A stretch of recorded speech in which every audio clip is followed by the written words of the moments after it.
LP-UP നിങ്ങൾക്ക് വേണ്ട ചില തിരിച്ചറിവുകൾ. ഒന്ന്, GK-യിലെ 95% ചോദ്യങ്ങളും വന്നിട്ടുള്ളത് SCERT-യിൽ നിന്നാണ്. അതിൽ തന്നെ 95%ങ്ങളും 10ാം ക്ലാസ് വരെയുള്ള പാഠപുസ്തകത്തിൽ നിന്നാണ്. രണ്ട്, ഹയർ സെക്കൻഡറിയിൽ നിന്നും ചോദ്യങ്ങൾ വരുന്നത് കൂടുതലായിട്ടും കെമിസ്ട്രിയിൽ നിന്നാണ്. മൂന്ന്, സോഷ്യൽ സയൻസ് ആനുകാലികമടക്കം 19 മാർക്കും അടിസ്ഥാന ശാസ്ത്രം ആനുകാലികമടക്കം 26 മാർക്കിനുമാണ് നിങ്ങളുടെ സിലബസിൽ വെയിറ്റേജ് ഉള്ളത്.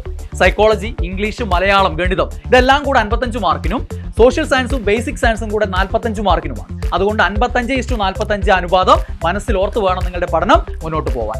അഞ്ചാമത്തെ കാര്യം, LP-UPക്ക് പഠിച്ചാൽ LDC കിട്ടില്ല.